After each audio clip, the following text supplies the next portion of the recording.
नमस्कार, मैं निधि रतन। आज महिला समानता दिवस है। महिलाओं को पुरुषों की अपेक्षा जो अधिकार मिले, और भारत में नहीं बल्कि 26 अगस्त एक ऐसा ऐतिहासिक दिन है जिसमें पूरे भारत के अलावा भी महिलाओं को वोट का अधिकार मिला। अमेरिका में सबसे पहले आज ही के दिन 26 अगस्त 1920 को वोट का अधिकार महिलाओं को दिया गया, बल्कि भारत में तो आज़ादी के बाद मिला। तो इसी मुद्दे पे आज हम चर्चा करेंगे। डॉक्टर बीपी अशोक हमारे साथ हैं, जो पीएचडी डीलिट और पीपीएस पुलिस ऑफिसर हैं उत्तर प्रदेश में। सर, आपका स्वागत है। Thank you very much. और सर, सबसे पहले शुक्रिया, आपने हमें अपना कीमती समय दिया।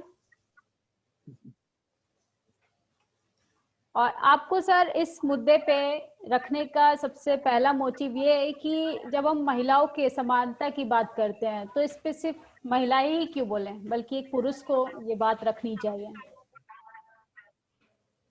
आपकी बात सही है, पुरुष को भी आगे आना चाहिए जी। और महिलाओं को भी आगे आना चाहिए। दोनों को, कोई एक दूसरे पर इस जिम्मेदारी को नहीं डाल सकता, क्योंकि जी हमारी जी सोसाइटी मैन डोमिनेंट रही है। तो जी कहीं ना कहीं माहौल क्रिएट करने के लिए पुरुषों को इनिशिएटिव लेना पड़ेगा जी निश्चित सर। रूप से। और महिलाएं अभी भी इतनी डरी हुई, सहमी हुई, और जो असुरक्षा की भावना है, वो जी असुरक्षा सर। की भावना महिलाओं में बहुत ज्यादा है। उनको लगता है कि अगर वो कोई निर्णय अपने घर में लेंगी या कोई निर्णय अपने दफ्तर में लेंगी तो वो निर्णय नहीं माना जाएगा। यहाँ तक कि दफ्तरों में जो अच्छी पोजीशन पर बैठी रहती हैं महिलाएं, और वहाँ उनकी संख्या कम है, जी उनको जी सपोर्ट करने वाले उनके जो सेकंड लाइन के अफसर हैं वो भी कम है। तो पुरुषों पर उसको ये लगता है कि ये सारे पुरुष पता नहीं मेरी बात मानेंगे या नहीं मानेंगे। एक असुरक्षा की भावना, एक अविश्वास जी रहता है। ये कल्चरल ज्यादा है सांस्कृतिक रूप से, क्योंकि प्रतिनिधित्व का अधिकार ना ही निर्णय में, ना ही पहल करने में, जी और ना ही कार्य करने में प्रतिनिधित्व का अधिकार नहीं रहा है। इसी वजह से देखिए, सम्मान, समानता और गरिमा, जी ये चीजें प्रतिनिधित्व से जुड़ी हुई। अगर हिस्सेदारी नहीं है, अगर हिस्सेदारी होगी जी तो सर। उस हिस्सेदारी की वजह से बचपन से ही जब देखता है पिता की पिस्तौल उठा करके बच्चा फोटो खिंचाता है या तलवार उठा के फोटो खिंचाता है, जी और जो बेटी है वो चूल्हा लेकर के अपना फोटो खिंचाती है, या वो जी दुल्हन बन के फोटो खिंचाती है, जी घूंघट में जी फोटो खिंचाती है, तो उसी समय उसका डिसएम्पावरमेंट तय हो जाता है, जी सर। उसको तो कमजोर मान सर, लिया ये जाता है। ये ये क्योंकि चीज हम अपने परवरिश में बचपन से ही बच्चों में डिफाइन कर देते हैं कि आपको गुड़िया से खेलना है, और एक लड़के को बुलडोजर से या तलवार उसको तलवार तलवार से, चलानी है, बंदूक या से, इस तरीके के हम। वर्दी, मिलिट्री की जी वर्दी पहननी है, जी। क्योंकि हम और शुरू से ही तलवार महिलाओं उठा को करके बंदूक कमजोर से और खेलोगे। असहायक बनाने की कोशिश करते हैं। तो शायद ये हमारे एनवायरनमेंट में बचपन से ही जोड़ दिया जाता है महिलाओं के लिए। शायद यही रीजन है महिलाओं के पीछे रहने का। जी, ये कल्चरल स्तर पर है, सांस्कृतिक रूप से। जी और खास तौर से ये है कि इनको, इसमें हमारे न सिर्फ सरकार को, इसमें जो एनजीओज हैं उनको भी आना चाहिए, और धार्मिक केंद्रों को, विभिन्न धर्म के जितने भी लोग हैं वो धार्मिक केंद्रों को आना चाहिए आगे। और वो ये प्रयास करें, हर धर्म के लोग बाग का जो क्रिस्टडम है वो जी ये प्रयास करे कि यहाँ हम अपनी संस्कृति में, अपनी परंपराओं में महिलाओं को पूरा अधिकार लेने का माहौल बनाएंगे। अगर जी वो ऐसा माहौल बनाएंगे और उस माहौल को लोग अपने उसको सहन करने के लिए तैयार भी होंगे, तो ये लगेगा कि निश्चित रूप से महिलाओं को शेर नहीं चाहिए। तो शेर के लिए आवाज महिलाओं को, चाहे वो बच्ची हो, चाहे वो पत्नी हो, और चाहे वो बेटी हो, चाहे माँ हो, उनको करना चाहिए। इसके संबंध में हम लोग करीब बीएसएस की तरफ से इसमें 10-12 साल से काम कर रहे हैं, जी और सर। हम चाहते हैं कि ये जो हिस्सेदारी का मामला है वो तय होना चाहिए। उसमें जी पे बैक टू फैमिली का एक कंसेप्ट हम लोग लेकर के आए हैं, जिस कंसेप्ट के अनुसार जिस दिन वेतन मिलेगा किसी भी व्यक्ति को, उस वेतन में से कम 15% उसके जीवन साथी को या उसकी पत्नी को देना ही होगा, जी जिसका सर। हिसाब वो कानून नहीं मांग सकता।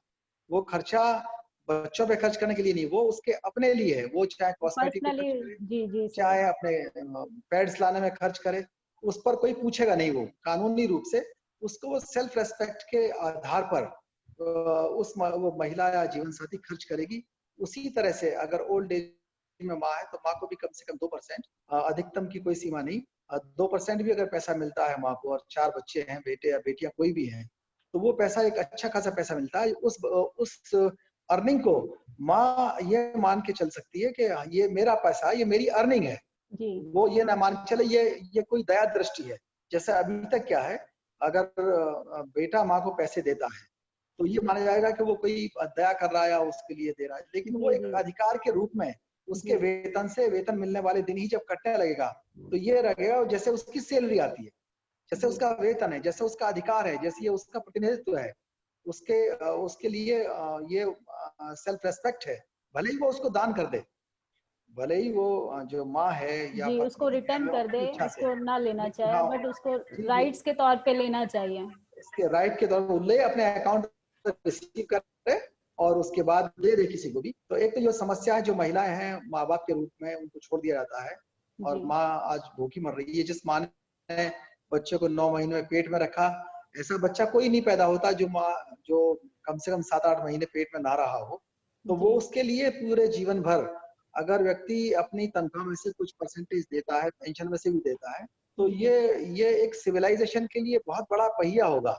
जो जी हमारा ह्यूमन सिविलाइजेशन है वो फैमिली के ऊपर है और जी फैमिली मदर के ऊपर है। तो इस चीज जी को सर। अगर हम माने तो पे बैक टू फैमिली बिल लाया जाए, pay back to family act pass किया जाए और पूरे देश के अंदर, पूरी दुनिया के अंदर, हर देश में इस चीज को प्रचारित प्रसारित किया जाए कि महिलाओं को उनका अधिकार जीवन साथी के रूप में कम से कम 15% उनका हस्बैंड दे या जीवन साथी दे, और माँ को भी मिले। वो बहन अगर अवयस्क है, जी अगर सर। इमेच्योर है, बच्चा है और बाप नहीं है और माँ भी नहीं है और बहन उसकी है, तो क्योंकि फैमिली की वो प्राइमरी किन है, तो उसका अधिकार होना चाहिए कि उसको रोटी खाने के लिए और शिक्षा प्राप्त करने के लिए उसका भाई पैसा दे।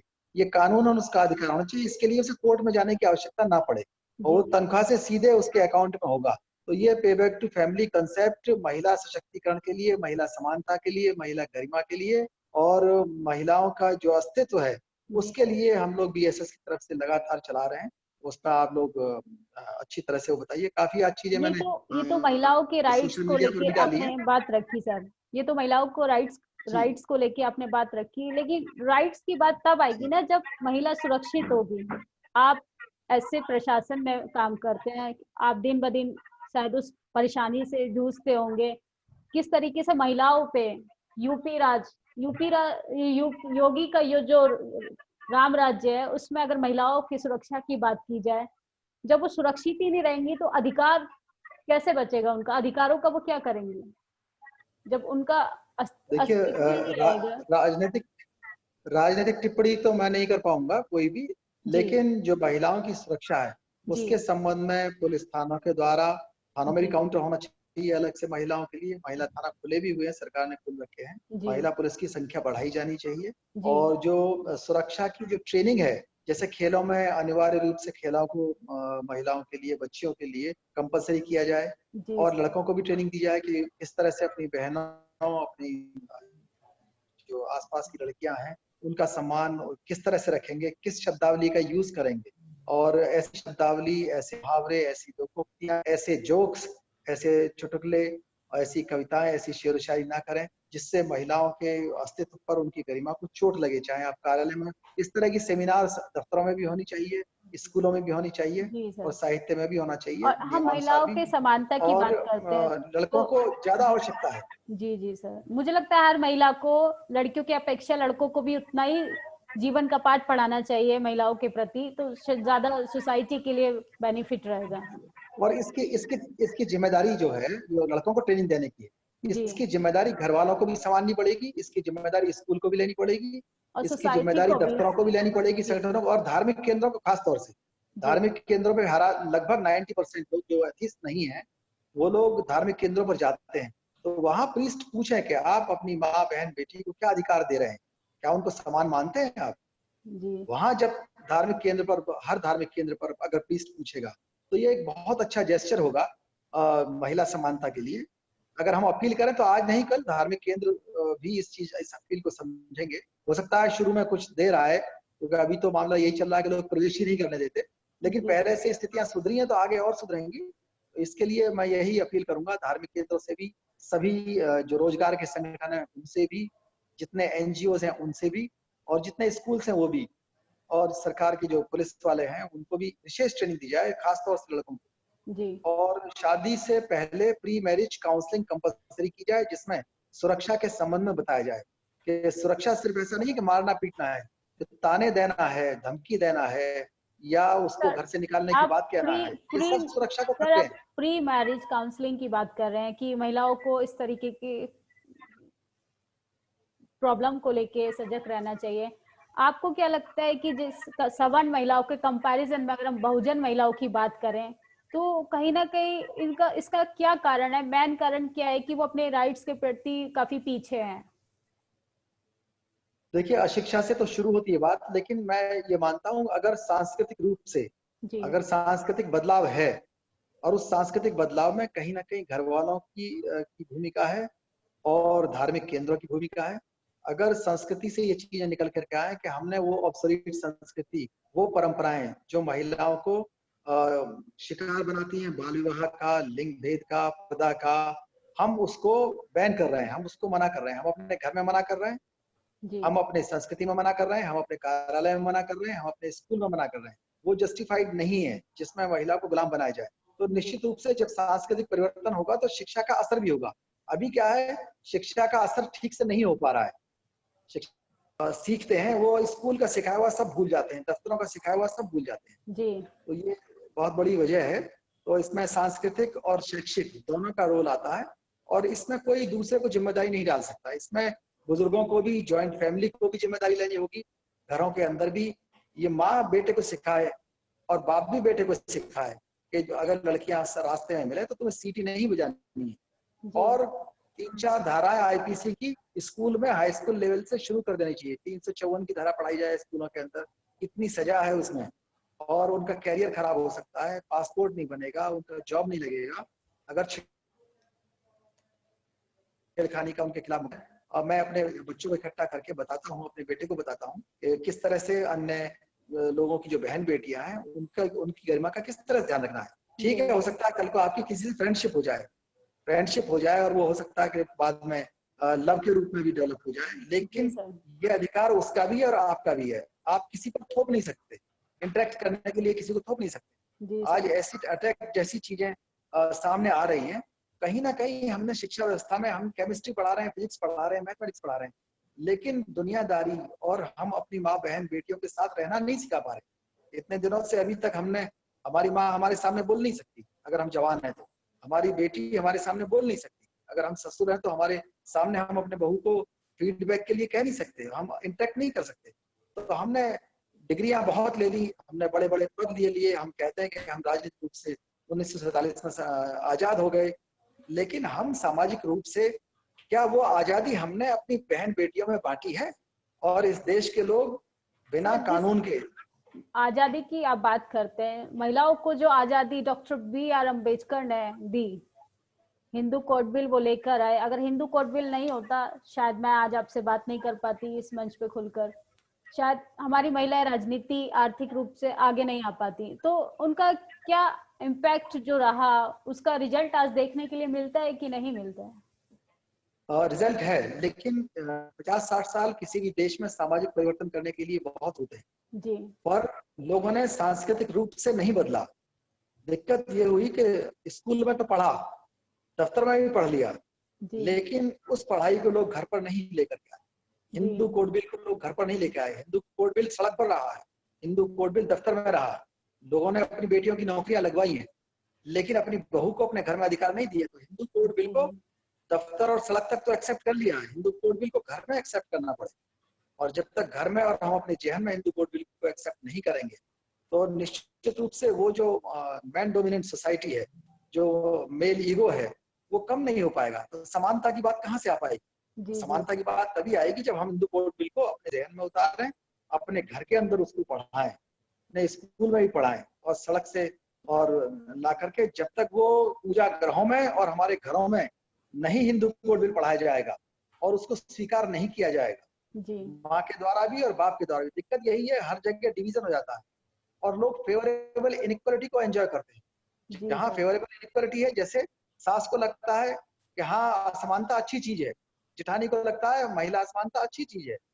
एक जो सवर्ण है उसको लगता है असमानता अच्छी चीज है, लेकिन वो जी वहां जी तक अच्छी है जहां तक मैं एंजॉय कर रहा हूँ। लेकिन जी वहीं ओबीसी को लगता है कि वो असमानता जो मैं मेरे तक है, मुझसे नीचे वाला मेरे बगल में ना बैठे, लेकिन मुझसे ऊपर वाला मुझसे ऊपर ना आकर के वो मेरे बगल में बैठे। तो महिला यही असमानता का कारण एक जातिवाद है, आपको क्या लगता है? जातिवाद जो पूरी तरह से 100%। आप किस अगर आधार जाति पे नहीं ये होती, बोल सकते हैं? जाति का क्या इम्पैक्ट है इसमें? सिर्फ यहाँ पे तो महिलाएं मुझे लगता है सारी इक्वल होती होंगी, आप किस आधार पे ये बोल सकते हैं कि जातिवाद महिलाओं के देखिए असमानता में बहुत वर्ण बड़ा रोल है? वर्ण व्यवस्था को बचाने के लिए जी वर्ण व्यवस्था को बचाने के लिए बाल विवाह थोपे गए। जी सर। क्योंकि बाल विवाह से ये होता है कि अगर आप किसी के व्यक्तित्व को बचपन में ही दबा देंगे, जी तो वो एक सोचने समझने वाला प्राणी ना रह करके सिर्फ बच्चा पैदा करने वाला और पालने वाला और रोटी बनाने वाला प्राणी रह जाता जी है। सर। अगर किसी की शादी आप 4 6 7 साल की उम्र में कर देंगे, और वो जब तक 20 21 साल का मुझे सोचने लगता है समझने वो वाली एक लड़की जिंदा होगी, लाश रह जाएगा, उसके प्राण तो आप जीते जी मार ही देते हैं उसको। जब तक 21 साल का होता है वो, जी जब तक 21 साल का होता है लड़की या लड़का, वो सोचने समझने वाले नहीं रहते। उनको ये चिंता रहती है कि किसी तरह से अब अगले पीढ़ी को हम विदा कर दें। तो वो बाल विवाह से का जो शिकार व्यक्ति है, वो अगली पीढ़ी का भी बाल विवाह कर देता है। क्योंकि जो पुरानी उम्र थी, लाइफ एक्सपेक्टेंसी थी, वो 30 32 साल थी, जी सन सर। 32 तक। तो वो 30 32 साल तक चाहता था कि मैं भी अपनी 14 15 साल की लड़की को विदा कर दूं। तो बाल विवाह का जो साइकिल था, उसने जाति प्रथा को सैकड़ों साल तक बचाए रखा।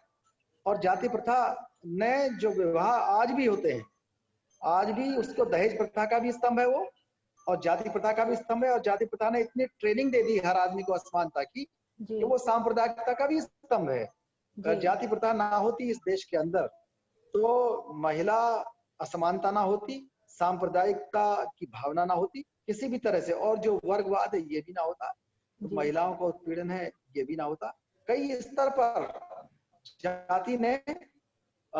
जाति ने इस असमानता को और अत्याचार को बनाए रखा।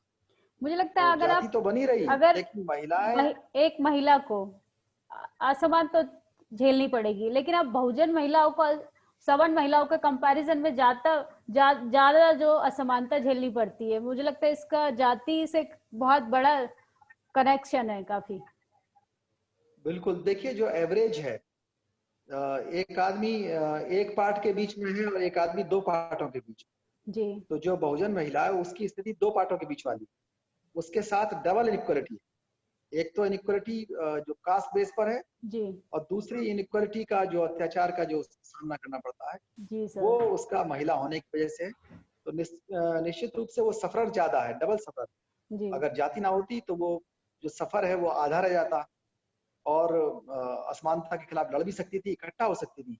आज महिलाएं क्यों इकट्ठा नहीं होती? उन्हें मालूम है कि उन महिलाओं को, जो सवर्ण महिला है या ओबीसी की महिला है, वो भी बटी हुई है। जी उनके लगभग एक से दुख है, लेकिन वो महिलाएं इकट्ठी होकर कभी सती प्रथा के खिलाफ नहीं बोल पाई, क्योंकि इकट्ठे ही नहीं हो पाती। जी सर। उनका जो पूरी तरह से वर्ण व्यवस्था को बचाने के लिए जो जाल बुना गया है, उसमें पहला स्तंभ है बाल विवाह का, फिर उन्होंने लिंग भेद किया गया, फिर दहेज प्रथा बनाई गई। मतलब उसको उनको इतना सीधा कॉम्प्लिकेटेड सीधा बना तौर दिया गया। से कर्म कांड में उलझा के रखा गया महिलाओं को। कर्म कांड नहीं है। देखिए एक के बाद एक स्टेप आता है। जो शुरू होता है बाल विवाह से, वो जब बाल विवाह अगर कर लिया है आपने, तो लिंग भेद भी होगा, लिंग भेद बना रहेगा पूरी तरह से, फिर दहेज प्रथा भी बनी रहेगी। और रिश्तेदारी का जो नाम है, जो वो बहुत बड़ा अ, कारण है एक खाप पंचायतों के लिए और ऑनर किलिंग के लिए। कोई जी कोई भी आदमी जीजा बनने के लिए तैयार है किसी भी बिरादरी का, लेकिन वो साला बनने के लिए तैयार नहीं है। जी जो जी उसको ये लगता है, चाहे वो ओबीसी का ही हो, कि हमसे तो निम्न जाति का व्यक्ति हमारा बहनोई बनने के लिए आ रहा है, तो हम उसको बर्दाश्त नहीं कर सकते। तो ये जी ऑनर सर। किलिंग का भी कारण है। जबकि अगर लव मैरिज उसी बिरादरी में है, तो वो कम से कम मर्डर नहीं होता। वरना अगर किसी से ने जो अवर्ण बिरादरी के लोग हैं, टचेबल हैं, उन्होंने अगर शादी कर ली, तो यहाँ तक कि वो अपनी बेटी को भी मार देते हैं। जातियों और में उसको उपजातियां हैं। आपका कहने का मतलब सीधे तौर से ये था कि जातियों में हम लोगों ने उपजातियां बना दी हैं, जिसमें हम लोग इनबैलेंस होते जा रहे हैं, यूनिटी नहीं आ पा रही है लोगों के बीच में। और महिलाएं कहीं ना कहीं इसको फेस करती हैं। इसका जो सबसे ज्यादा महिलाएं नहीं, समस्या। भारत में पैदा, देखिए जी भारत में पैदा होने वाला हर आदमी जी लगभग लगभग कुछ इंटेलेक्चुअल्स को छोड़ करके, कुछ जी फैमिलीज को छोड़ करके, वो हिपोक्रेट जरूर रहता है। जी वो ये मान के चलता है कि हमको फेवरेबल इनइक्वालिटी में तो विश्वास है, जी पर कंप्लीट इनइक्वालिटी में पूरे समतामूलक समाज में विश्वास नहीं है। जी हम क्यों कभी महिला समानता की बात करते हैं, कभी वर्ण समानता की बात करते हैं, कभी जातीय समानता की बात करते हैं, कभी भाषाई समानता। हम पूर्ण समानता की बात क्यों नहीं करते, जो समतामूलक समाज की अवधारणा महामानव बुद्ध ने दी, ज्योतिबा फुले ने दी, बाबा जी साहब अम्बेडकर ने दी, उसकी बात जी नहीं करते। हम लिमिटेड इनइक्वालिटी चाहते हैं, जी लिमिटेड इक्वालिटी चाहते हैं। हम उतना ही चाहते हैं कि हमारे साथ अत्याचार ना हो, लेकिन हम जो कर रहे हैं, जिठानी जो कर रही है जी अपनी देवरानी के साथ, दैट इज जस्टिफाइड। जी लेकिन जेठानी को जो सास करती है वो जस्टिफाइड नहीं जी जी है, उनमें यूनिटी नहीं हो सकती। तो जी जेठानी देवरानी में भी भेदभाव है और जी सास में जेठानी में भी है। जी उसी आधार पर जो भेदभाव है, पड़ोस की जो दूसरी बिरादरी की महिला, वो भी सबकी पिटाई लगभग एक बात तो हो रही है कि सास की भी, जिठानी की भी, देवरानी की भी, और पड़ोसन दूसरी बिरादरी की महिला की, कि उन्होंने सब्जी स्वादिष्ट क्यों नहीं बनाई, सबको लात मारी जा रही है सब। But they are divided between, कितने पार्ट्स हो गए उसके। एक महिला जिठानी बनकर के खुश है, लेकिन वो जो है बहू बनकर के देवरानी बनकर दुखी रहती थी, सास बनकर के वो खुश है। तो ये जो उत्पीड़न का अधिकार धीमे धीमे मिलता जाता है लोगों को, तो उससे आदमी सेटिस्फेक्शन का लेवल बढ़ता जाता है और वो क्रांति नहीं कर पाता बदलाव के लिए। जी जी तो मुझे ये लगता है बदलाव तभी होगा अगर जब हम महिलाएं उसको महिलाएं अगर सिर्फ, कॉन्स्टिट्यूशन रूप से अपने राइट्स को जानेंगी तो मुझे लगता है डोमिनेट वो कम होंगी, चाहे वो अपने पारिवारिक रूप में हो, चाहे वो पुरुषों की अपेक्षा हो, उनका डोमिनेशन कम होगा, उनको रूल लोग कम वो देखिए करेंगे। रोजगार के ऊपर है। जी आप बिल्कुल सही कह रहे हैं, रोजगार के ऊपर है। और महिलाओं को रोजगार जो मिल पा रहा है, सरकारी तो मिल रहा है कुछ ना कुछ, जो जी काबिल महिला है, आईएएस बन रही है, पीसीएस बन रही है। लेकिन जो निजी क्षेत्र है, निजी क्षेत्र में ना तो सामाजिक न्याय हो रहा है और ना ही उसमें कोई जो जेंडर डिस्क्रिमिनेशन खत्म होना चाहिए, जेंडर जस्टिस होना चाहिए, वो हो रहा है। उसके लिए हमने मांग की है, हमारे जो एनजीओ है उससे मांग की है हमने कि निजी क्षेत्र की वो इकाइयां जो महिलाओं को रोजगार दें, जी उनका 1 या 2% आयकर माफ किया जाए, ताकि निजी क्षेत्र में जब लगभग 33 से 50% तक महिलाएं आ जाएंगी, जी तो वो निजी क्षेत्र में फिर महिलाओं के ऊपर चुटकुले नहीं आएंगे। जब सड़कों पर महिलाएं 50% चलने लगेंगी, तो कोई सीटी बजाने वाला नहीं होगा लड़का। जी जब बस जी के अंदर 50% महिलाएं यात्रा करेंगी और कभी ड्राइवर या कंडक्टर भी महिला होगी, तो वहां किसी लड़के की हिम्मत नहीं होगी कि वो सीटी बजाने लगे या जी किसी का दुपट्टा छीनने लगे। जो सुरक्षा की भावना है वो कंपनी, फ्रेंडशिप, उन सब से बढ़ती है और अपनी इच्छा से वो अपनी जीवन जिएंगी। जो ये मान के चल रखा है, जो सांस्कृतिक रूप से सिखाते हैं कि नहीं, आपको निगाह नीची रख के चलनी है, वो नीची निगाह करने के चक्कर में कमजोर हो जाती है महिला। जब उसको आप खेल सिखाएंगे, बॉक्सिंग सिखाएंगे, क्रिकेट सिखाएंगे, हॉकी सिखाएंगे महिला को, तो मैंने देखा है लड़कियों को सड़कों पर, एक एक लड़की ने दो दो लड़कों को पीटा अच्छी तरह से, जब वो शारीरिक रूप से ठीक थी और उनका मनोबल भी ऊंचा था, अपने आप को खेलों में भी पूरी तरह से उन्होंने परिपक्व किया। तो निश्चित रूप से जब वो बाहर का एक्सपोजर होता है, जब महिला को आप निकलने ही नहीं देंगे, अंदर घूंघट में रखेंगे, अंदर जी रखेंगे, बिल्कुल घर के अंदर कैद रखेंगे, तो वो बाहर आकर के उसमें असुरक्षा की भावना रहती है। हम अगर निजी इकाइयों में उन महिलाओं के लिए प्रतिनिधित्व की बात करें, और आज देखिए जो लड़ाई है वो तलवार से नहीं होती, और किसी भी तरह से महिलाएं डीएनए के अनुसार, महिलाओं का भी नाम होमोसेपियंस सेपियंस है और जी पुरुष का भी नाम वही है।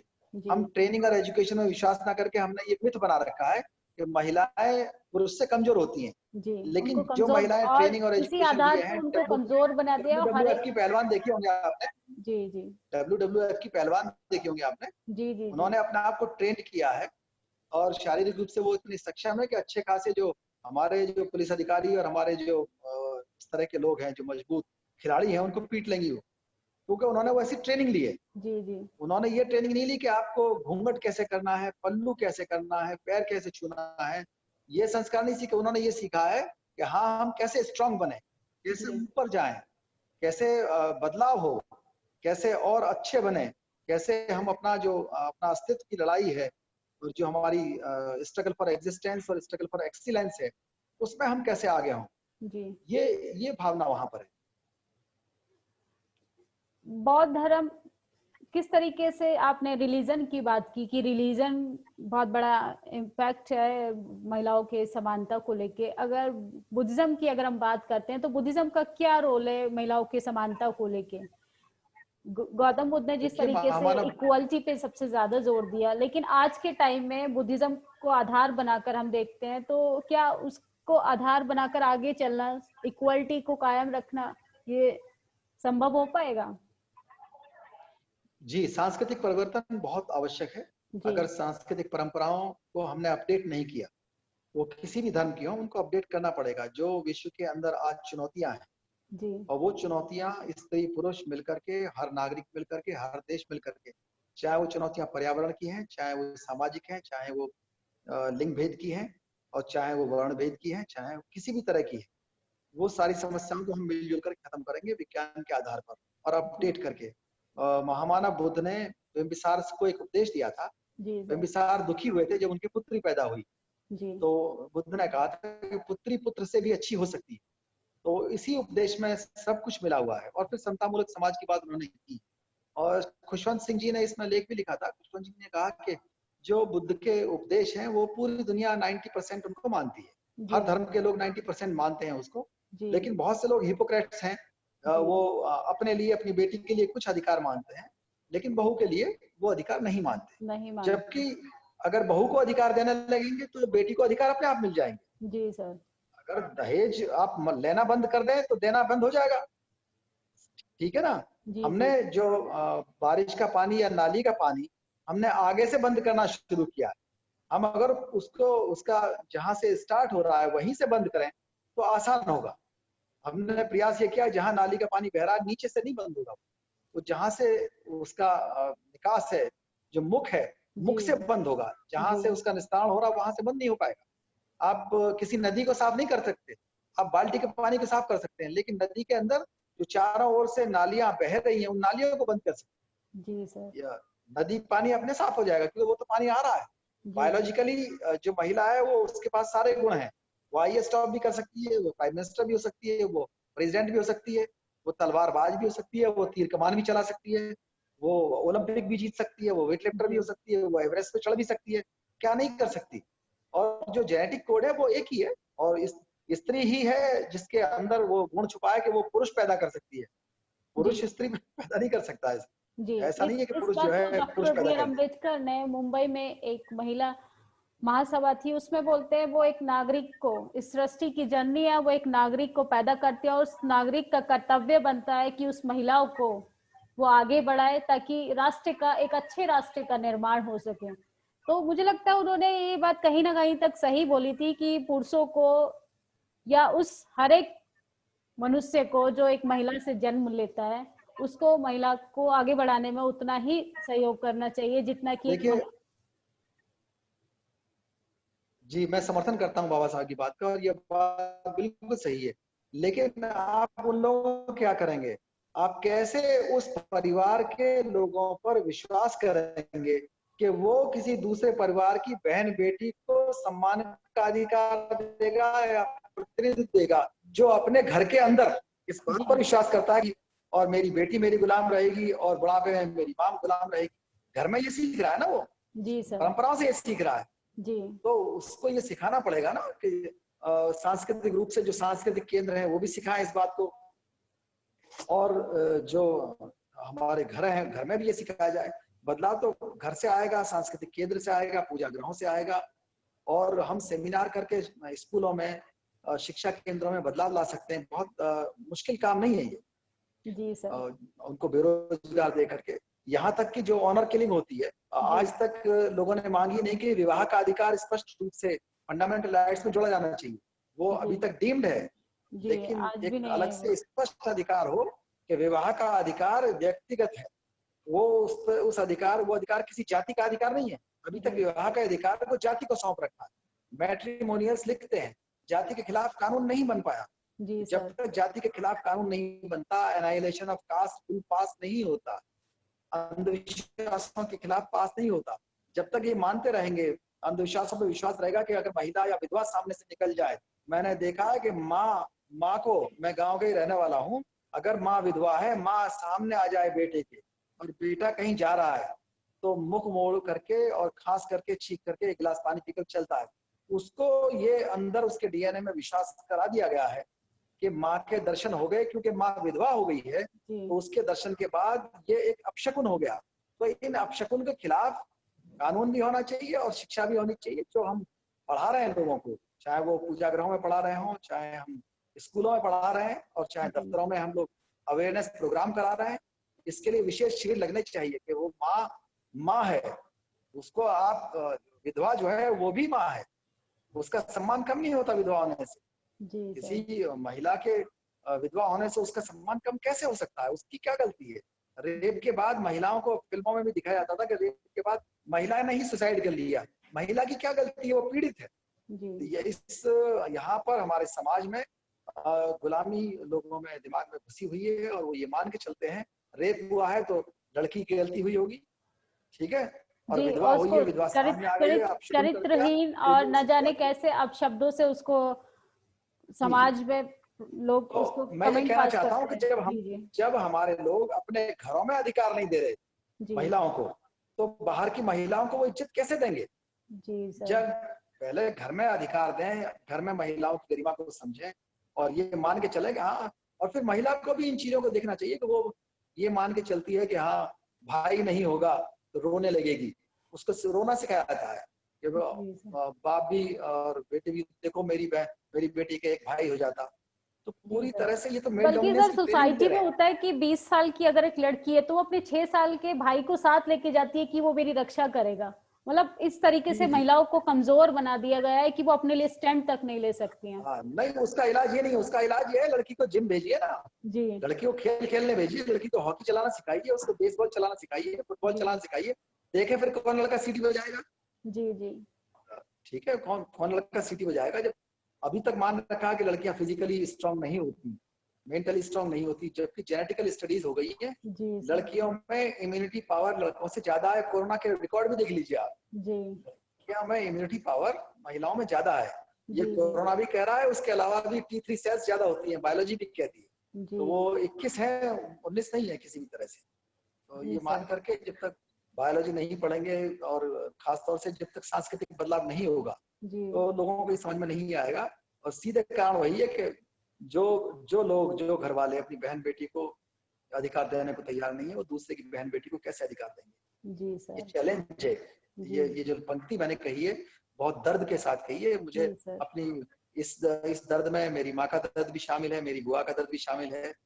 और बच्चों को तो मैंने पूरी तरह से उस तरह किया कि वही मुझे अधिकार दें, मैं क्या अधिकार दूंगा बेटियों को।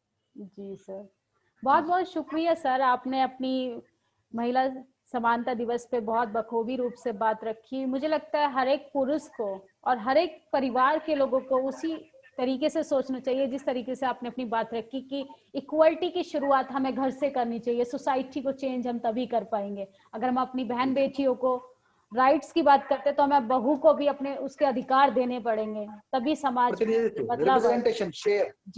शेयर देखिए, लोगों की आदत यह है कि लोग एहसान करना चाहते हैं। जी सर, ठीक है, लोग झूठन देना चाहते हैं। जी सर, महिला को, बेटी को, बहन को, माँ को एहसान करना चाहते हैं, झूठन देना चाहते हैं, कृपा करना चाहते हैं, उधार दे देंगे, ठीक है, उसका पैर पकड़ लेंगे, उसे सर पे बिठा लेंगे, राखी बंधवा लेंगे, सारे काम करेंगे, लेकिन उसको शेयर देने को तैयार नहीं है ना। और जो सम्मान है, जो समानता है, जो गरिमा है, वो बिना शेयर के नहीं आ सकती। घर में भी शेयर है उनका नौकरियों में भी शेयर है, उनका सीमा पर भी शेयर है। सीमा पे राइफल क्यों नहीं चला सकती?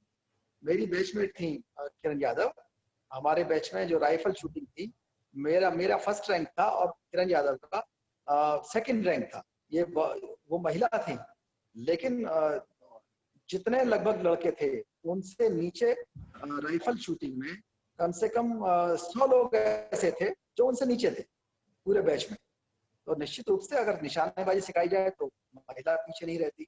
अगर IAS अफसर की बात है तो टीना नाभी ने टॉप किया, और कितनी मिसाल है मुख्यमंत्री के पद पर, प्रधानमंत्री के पद पर, राष्ट्रपति के पद पर। अगर वो आर्मी की बात हो तो आर्मी क्यों नहीं चला सकती है? डिफेंस मिनिस्टर हो सकती है तो आर्मी चीफ क्यों नहीं हो सकती? अभी सुप्रीम कोर्ट ने भी एयरफोर्स के लिए कहा है, तो इस चीज को हमने अपनी कल्चर में नहीं माना। दिक्कत ये है, हम रक्षा मंत्री बना सकते हैं, रक्षा सचिव बना सकते हैं, लेकिन हमको ये लगता है कि कहीं ना कहीं अगर हमने उनको कमांडर इन चीफ बना दिया और पूरी तीनों सेनाओं का उनको फील्ड मार्शल बना दिया, या हमने आर्मी चीफ बना दिया, एयरफोर्स का चीफ बना दिया, शायद वो नहीं चला पाएंगे। ऐसी सोच क्यों है? ऐसी सोच नहीं होनी चाहिए। सोच वहीं से शुरू होती है कि घर के अंदर ही माना जाता है कि उसकी जो लाइफ है तभी तक है जब तक उसका पति जिंदा है या उसके घर में बेटा है, अदरवाइज उसकी लाइफ बेकार है। तो वो एक व्यक्ति नहीं है, उसको पूरी तरह से एक परजीवी बना के रखा हुआ है, और उस परजीवी को परजीवी ना समझने की हमने कोई शिक्षा भी नहीं दी। हमने कहाँ पढ़ा हिंदू कोड बिल शिक्षा में? अगर वो हिंदू कोड बिल की बातें हमने हाई स्कूल की शिक्षा की किताबों में कंपलसरी कर दी होती तो कुछ ना कुछ लोगों में आता। वो ऐसे तो पढ़वा देते हैं हम दहेज का, दहेज के ऐसे की आवश्यकता नहीं है। हिंदू कोड बिल जब पढ़ लेंगे बच्चे हाई स्कूल में, इंटर में, कंपलसरी एजुकेशन में, तो उनको समझ में आएगा कि मेरी बहन के पास भी अधिकार वही है जो मेरे पास अधिकार है। जी सर। वो भी तलाक दे सकती है अपने हस्बैंड को, और वो भी प्रॉपर्टी ले सकती है। ये है हिंदू कोड बिल। एक इस देश के लिए गर्व का कानून है। उसको जब जितना जल्दी हो अनिवार्य शिक्षा के रूप में पढ़ाया जाना चाहिए। अकेले जो ऐसे लिखाए जाते हैं वो ऐसे नाकाफी है। उन्होंने आज तक ना तो दहेज प्रथा खत्म कर पाए हैं और ना ही महिला का उत्पीड़न खत्म कर पाए हैं। हिंदू कोड बिल महिलाओं के लिए एक बहुत बड़ा प्रियम्बल है महिलाओं के अधिकारों में। उसको पढ़ा करके उसकी ट्रेनिंग दे करके निश्चित रूप से जो अम्बेडकरवाद है वही सफल नहीं होगा, हमारा राष्ट्रवाद भी सफल होगा, और सारे सुख दुख में महिला पुरुष साथ मिलकर के। सबसे बड़ी चीज होगी कि ये प्री मैरिज काउंसलिंग में भी हिंदू कोड बिल को पढ़ाया जाए कंपल्सरी सिलेबस के रूप में। जब वहाँ प्री मैरिज काउंसलिंग होगी, वहाँ डॉक्टर भी आएंगे, साइकोलॉजिस्ट भी आएंगे, वकील भी आएंगे। 1-2 दिन का लेक्चर हो, लड़की वालों के घर वाले भी उसमें शामिल हों, लड़के के घर वाले भी शामिल हों।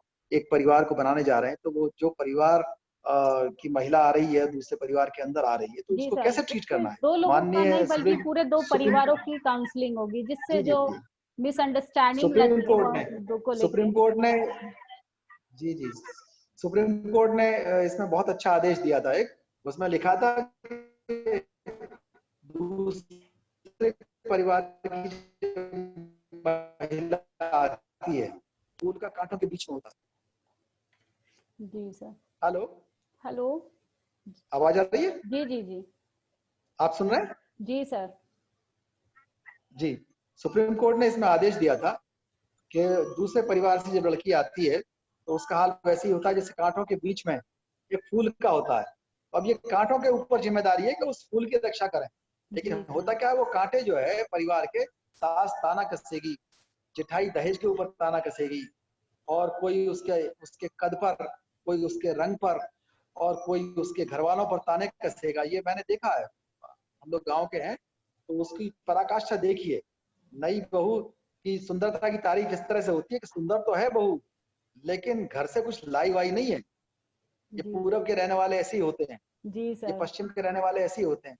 लंबी है तो भी मुसीबत उसकी। बल्कि ये सर पूरे भारतवर्ष की समस्या है, ये सिर्फ उत्तर पूर्वी जिले की अगर हम बात करते हैं वहां की समस्या नहीं है, पूरे भारतवर्ष की समस्या है। पूरे भारत की नहीं, समस्या ये उन परिवारों में भी है जी। जिन परिवारों, एक से एक परिवार हैं जो पूरे दुनिया के सबसे अमीर लोगों में रहे, और उन्होंने अपने बेटों को या बेटियों को लव मैरिज नहीं करने दी, उन्होंने सुसाइड कर लिया। ये कहीं ना कहीं उसी संस्कृति से जुड़ा हुआ है जो संस्कृति महिला को पैर की जूती समझती है। तो निश्चित रूप से उस संस्कृति की परंपराओं को बदलना ही होगा, और इसमें पहल महिलाओं को करना चाहिए। महिला सांस्कृतिक बदलाव की बात नहीं करती, महिला ऊपरी बदलाव की बात करेंगी, पुरुष भी बदलाव करेंगे। दहेज खत्म होना चाहिए। दहेज खत्म उस दिन होगा जिस दिन प्रतिनिधित्व मिल जाएगा। नौकरियों में भी टीना रावी से कौन मांग लेगा दहेज? जी हाँ, मेरी बेटी IAS अफसर है, उससे कोई दहेज मांग लेगा? जी। जो नौकरीशुदा लड़कियां हैं उनसे दहेज नहीं मांगेगा कोई, और निश्चित रूप से अगर मांगेगा तो वो मना कर सकती है, मना करिए। ऐसे ही निजी क्षेत्र में जिस दिन रोजगार मिलने लगा, निजी क्षेत्र में महिलाओं को पर्याप्त प्रतिनिधित्व मिल गया, जो बाबा साहब डॉक्टर अम्बेडकर बात करते हैं, एडिक्वेट रिप्रेजेंटेशन। अगर एडिक्वेट थे हमारे साथ डॉक्टर BP अशोक, जिन्होंने अपनी महिला समानता दिवस पे बखूबी रूप से बात रखी, और बल्कि हर महिला को शिक्षित होना चाहिए। जहां अशिक्षा रहेगी वहां पे भेदभाव रहेगा, और वहाँ असमानताएं रहेंगी। तो असमानता को खत्म कर अगर असमानता को खत्म करना है तो शिक्षित होना है, और शिक्षित के लिए आपको हिंदू कोड बिल पढ़ना पड़ेगा, डॉक्टर बी.आर. अम्बेडकर को पढ़ना पड़ेगा, ज्योतिबा फूले को पढ़ना होगा। जब तक आप अपना इतिहास नहीं पढ़ोगे तो आप इतिहास बना भी नहीं सकते। महिलाओं के लिए खासकर हिंदू कोड बिल जरूर पढ़ें वो, और अपने बच्चों को, बहू को, बेटी को प्रीफर करें पढ़ने के लिए। धन्यवाद।